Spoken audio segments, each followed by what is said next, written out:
Este programa es patrocinado por Grupo Caloca, especialistas en seguros y fianzas.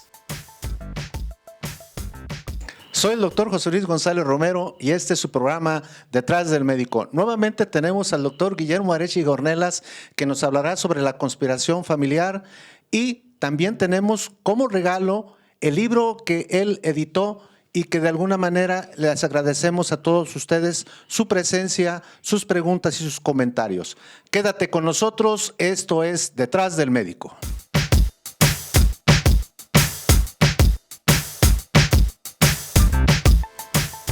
En este programa Detrás del Médico vamos a hablar sobre conspiración del silencio y conspiración familiar. Nuevamente el doctor Guillermo Ornelas, en el segundo capítulo de este apasionante tema, nos hablará al respecto. Nuevamente, bienvenido a Real. Estas conferencias han sido a toda madre, porque la verdad la gente, quiero más, oye, ¿por qué no hablas más de esto? Vamos, al grano, mi muchacho. Agradecerte, José Luis, porque de alguna manera este programa me parece que es innovador en ese sentido, porque la gente, es una necesidad. Y entonces, hablemos del primer tema, conspiración del silencio.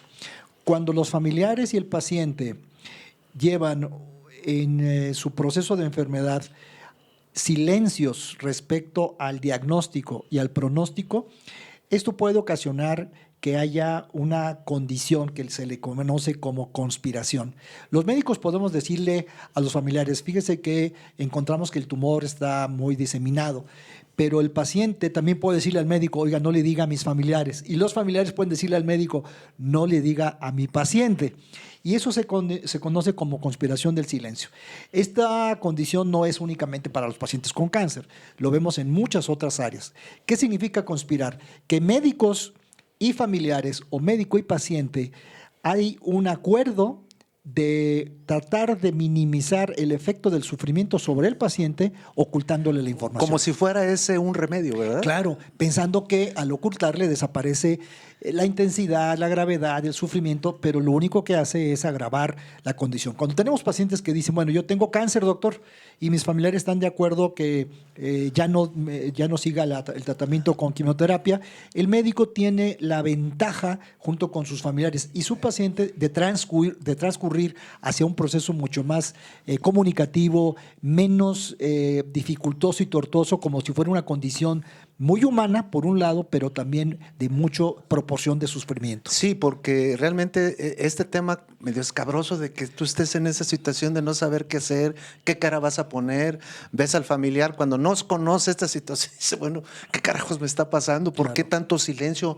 ¿O por qué tanto cuchicheo afuera? ¿Por qué tanta dice la gente, situación? pues, ¿O por qué se reúne toda la gente? Porque hay una cosa muy importante y ya lo comentamos la vez pasada. Hay hijos que tienen madre y hijos que no tienen madre. Y esa es una situación que es real. Y a mí me gustaría mucho que un día hagamos un programa en relación sobre esa situación de qué piensa el familiar alrededor de un paciente, y eso lo vamos a estar comentando ahorita, alrededor de un paciente crónico que va a conducirse al terminar la vida, o en su defecto a un paciente que va a estar sufriendo años, meses, años sobre este tipo de problemas, y que llega un momento en que el paciente se siente inútil, se siente mal, ¿verdad? Claro. Y esta condición de que les dicen los pacientes, oye, pues vinieron a verme unos familiares que hace mucho tiempo no veía, seguramente debe ser algo no tan bueno, porque ya llegaron mis familiares, ya llegaron los tíos, ya llegaron los primos, pues debería de ser algo como que no está tan congruente, porque seguramente tengo una cosa tan grave. Y la otra, lo que tú dices, se llama cuidados al cuidador. Y yo creo que aquí en este tema, me parece que en este sentido tu programa es innovador, porque pudiéramos hacer un programa sobre qué consejos pudiéramos darle a los que cuidan a los pacientes con fase terminal, con demencia, con trastornos cardiológicos, porque si bien nos hemos enfocado en la parte médica, hay otras personas que están cuidando a sus familiares que lo han hecho de corazón, lo han hecho de manera compasiva, pero sin una instrucción, y ya hay escuelas para cuidadores. Sí, porque resulta que en esos pacientes crónicos que dicen, bueno, pues su paciente va a estar en una etapa terminal, pero resulta que pasan meses, pasan años, sigue pasando el tiempo, y la gente, como quiera que sea, es una gran realidad, se empieza a cansar. El cuidador Así es. se empieza a cansar. De hecho, hay una escala que se llama escala de Sarit que mide el nivel de cansancio y agotamiento. Y algunos centros de atención pueden hospitalizar a su paciente para que pueda descansar el familiar, que eso también es una parte que en este momento es difícil hacerlo en nuestros hospitales porque la hospitalización no es una cosa frecuente. Yo es lo que te iba a preguntar. ¿Es sano que de repente digan, sabes que mi paciente está muy grave y vamos a dejarlo en algún asilo, vamos a dejarlo en un lugar donde lo puedan cuidar, independientemente de eso, porque al final dice la gente, es que yo tengo mi vida, yo tengo mis cosas, yo tengo mi familia, yo tengo esto, y para mí se me hace muy pesado, ¿no? Y vamos a hablar un poquito más de esto por el síndrome de Bilbao. Así es. Entonces, cuando hablemos sobre el síndrome de Bilbao, vamos a atacar esas circunstancias. Hay otra cosa que también quiero comentarlo en relación a cuando un paciente se va a operar. Y le variamos tantito a esta situación porque realmente a mí me llama mucho la atención. ¿Por qué el paciente te tiene miedo a la anestesia? Le tiene miedo porque hay una sensación de aniquilamiento. El aniquilamiento es la pérdida de la conciencia y el ya no regresar. Y pensamos que en una sociedad que es, me parece, muy arraigada al eternalismo. El eternalismo es pensar que mañana vamos a estar en este mismo escenario, en este mismo cubículo, y que nuestra vida está regida por condiciones eternas. Oye, ¿para qué me hago un estudio de próstata? Pero no estoy muy joven. No, ¿para qué me hago un seguro de gastos médicos? No lo necesito. En ese pensamiento eternalista me parece que permea. Y por otro lado es el rechazo a la muerte. El rechazo a la muerte donde negamos la manifestación, y todos los que estamos aquí sabemos que vamos a fallecer, y entonces la vulnerabilidad con la que arriba los pacientes a quirófano sugeriría que hay estos dos temores, ¿no? Sí, porque, por ejemplo, regresando un poquito a esa situación con los familiares, después de que el paciente sale de una anestesia general y sale pues, todo groggy, vamos a decirlo así, y on toy, ¿qué pasó, no? Y lo primero que pregunta a los familiares, oiga, doctor, yo veo que no despierta rápidamente, o sea, hay situaciones que el paciente y los familiares, bueno, más bien los familiares deben de saber qué es lo que está pasando con ese paciente porque se asustan, ¿no? Y sí llega un momento en que el médico tiene que pensar que esas situaciones demenciales, esas alteraciones de la conciencia que se empiezan a tener, estar un poquito locuaz, vamos a decir, ya se me trabó la lengua, locuaz, es porque o son efectos realmente de un proceso de anestesia, porque no todos los pacientes tienen esa misma reacción en realidad, o porque el paciente está empezando a tener un problema metabólico, por ejemplo, una hiponatremia, o sea, le disminuye el sodio, algún electrolito y todo, y es más común en los ancianos. ¿Qué es lo que le tiene que decir uno el médico al familiar y qué es lo que debe de hacer el familiar ante estas circunstancias? La anestesiología ahora ha hecho un campo, es un campo maravilloso porque ahora podemos predecir quién va a tener trastorno confusional, es decir, esta condición de delirio. Delirio es un estado agitado, súbito, que no estaba en un inicio, y después de la cirugía, por lo general de cadera o de anestesia general, es esta agitación que pueden tener los pacientes. Por supuesto, la gran mayoría de los pacientes y el porcentaje más alto lo van a experimentar los pacientes mayores de edad, porque como bien dices, el proceso de agitación se va a dar después de una anestesia general o inclusive después de una anestesia regional, únicamente anestesia de el ombligo hacia abajo. Pero ya hay factores predisponentes como sería diabetes, obesidad, hipertensión. Esto nos va a decir quiénes van a tener ese trastorno. Por eso hay ahorita una conducta muy interesante para prevenir y que esta experiencia, por lo general desagradable por las partes de los familiares o de los pacientes, se disminuya. Y actualmente las guías de manejo para los pacientes, en la mayoría de los hospitales está diciendo, pon atención para que la gente no tenga ese despertar tan, diríamos, tan mórbido, tan tórpido y que la gente se asuste. Y eso les hace pensar que si no despierta, es una cercanía hacia la muerte.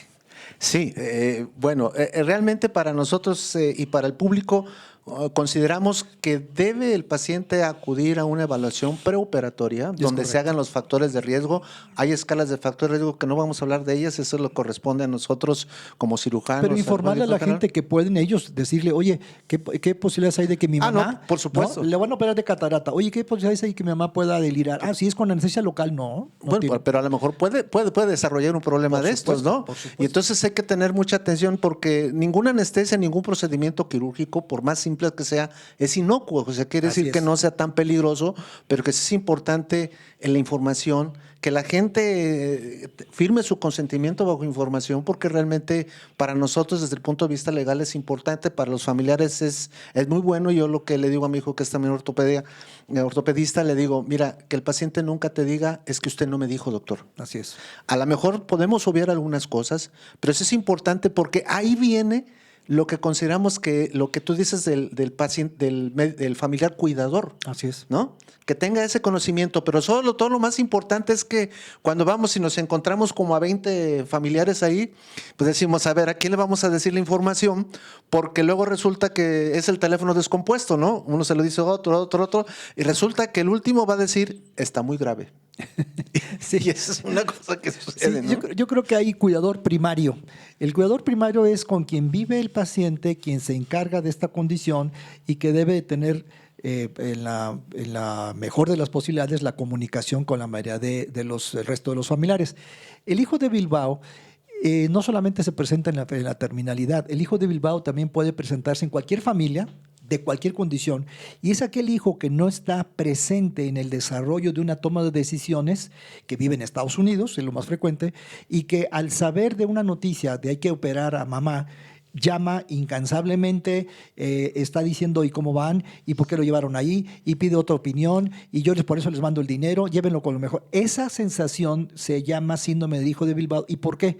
Alguien que no está en el proceso del diagnóstico y de la toma de decisiones, en una injerencia preocupante, por supuesto, porque quiere a su familiar, interrumpe, discute, se autogenera una condición de autoridad y los demás dicen, no, por lo que diga el de allá de afuera. Pero ese de afuera no está viendo el proceso diciendo, oye, pero tú ni lo llevaste, no lo llevaste al cardiólogo, no conoces al doctor José Luis, pero pero a lo es que mejor, yo tengo un amigo, etcétera, etcétera. Pero a lo mejor es el que aporta la lana. Claro, y entonces hay que poner un límite para decirle, oye, el que te voy a informar es el de allá, o el de que está aquí todo el tiempo cuidando a mamá, que le va a poner la prótesis y le cambia el pañal. Ese es el primer cuidador primario. Y podemos hacer un enlace vía Face Live o vía Zoom para que ese que está allá muy angustiado y nos pasa a nuestros familiares. Tengo 2 hermanas que viven fuera y ellas dicen todo el tiempo, ¿y cómo está mamá? ¿Y cómo está mamá? Y le digo, tranquilos. O sea, la angustia de estar fuera no debe de angustiar a los que están dentro. Así es lo que te iba a comentar, porque también esa es la presión que tiene y luego esto también repercute en el médico. Oiga, doctor, claro, ¿qué está pasando, no? Claro, ¿Qué el sucede? médico se siente así como diciendo, bueno, ¿le digo al que está cuidándolo o el de allá de afuera? ¿O quién es el que va a llevar la batuta? No, pues el que lo va a llevar es el que vive aquí. Ah, bueno, con ese nos dedicamos. Ahora, una pregunta clave. ¿Qué pasa cuando el paciente decide irse a su casa en un estado terminal y que en ese momento el familiar siente que el paciente está en los últimos momentos de la vida? ¿Qué le recomiendas tú a la gente, a ese cuidador? Esta pregunta es muy interesante porque si el paciente tiene autonomía, corrijo, los pacientes tienen autonomía. ¿Autonomía qué es? La conciencia misma de lo que con información que me dio el médico, yo puedo tomar decisión respecto a que mi condición me va a generar la muerte. Entonces yo decido como médico irme a casa. Y el resto de los familiares, bajo esa misma condición, respetan esa condición. Y entonces esa decisión es muy importante porque el médico debe de respetar la decisión de los enfermos. Contrario, aunque esta opinión de este paciente pueda ser contrario a lo que yo como familiar deseo. Entonces hay que respetar la voluntad de los familiares. Oye, es que te vas a morir porque no hay quien te cuide allá, pero es mi decisión. Y cuando los familiares en consenso saben que esta información es real, que hay la proximidad de la muerte, pero está el paciente consciente, hay que respetar la decisión de los enfermos. Bueno, ahora una pregunta es el típico aspecto de decir, me lo voy a llevar en casa a bien morir. La palabra bien morir ha sido muy, te voy a decir, Socorrida, ¿o? no, más bien ha estado como muy Como, empañada, porque todo mundo piensa que bien morir, pues nadie tiene como una condición muy clara de bien morir. Todo el mundo dice es que lo queremos llevar a bien morir, pero la definición de bien morir es una fantasía que cada uno de nosotros mastica, por así decirlo. ¿Qué es bien morir? Pues alguien diría, bueno, yo quisiera quedarme dormido en mi casa, pero cuando estás en un hospital, ¿cómo es bien morir? Bueno, que no me duela. Pero si estás sin analgésicos, como en la mayor parte de la República no hay analgésicos, ¿dónde está el bien morir? En México se muere mal en un 40%, es decir, 60% de nuestra población va a morir mal. sí, porque realmente cuando es como a lo mejor un alivio del familiar decir, bueno, ya me lo voy a llevar a mi casa, pero hay que tener la conciencia de que este paciente que está grave, que está enfermo, como tú bien dices, ¿no? No va a tener las condiciones que puede tener un hospital por una parte, ¿no? Respetamos la voluntad del paciente, básicamente, cuando tiene ese grado de conciencia. Me quiero ir a mi casa a bien morir, ¿no? Claro. O la causa que sea. Pero también los familiares tienen que ser conscientes que en un momento de gravedad extrema, ya cuando son los últimos momentos, minutos, segundos, no sé yo, pues tienen que ser conscientes de que dices, pues ya no podemos hacer nada. O sea, son esos sentimientos encontrados Claro. que a veces Sí, la no gente checamos, puede, ¿no? hay condiciones y criterios para morir en casa y para morir en hospital.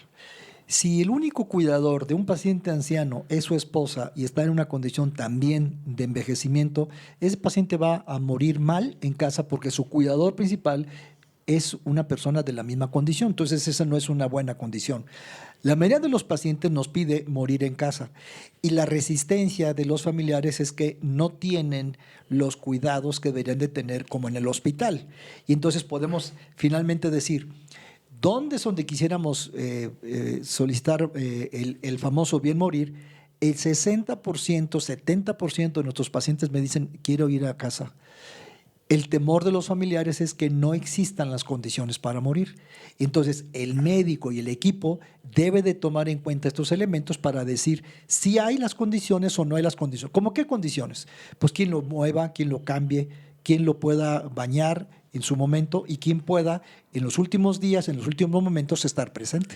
Sí, y esa es una cosa que si nosotros lo visionamos, yo que veo pacientes de pensiones del Estado y que veo la mayor parte de gente de edad, hay hijos que pues por alguna circunstancia salieron fuera, los papás quedan solos y en ocasiones se queda un familiar, Un cuidador. un cuidador, y resulta que, por ejemplo, cuando el paciente tiene problemas de los hombros, donde no puede ni siquiera los elementos básicos para limpieza, peinarse, para cuando va al baño, yo siempre le he puesto el ejemplo, mira, esa es una cosa muy difícil, porque ya lo dijo una vez la doctora Irma Ceja, hablaba y decía, la mujer no tiene derecho a enfermarse, entre comillas, ¿por qué?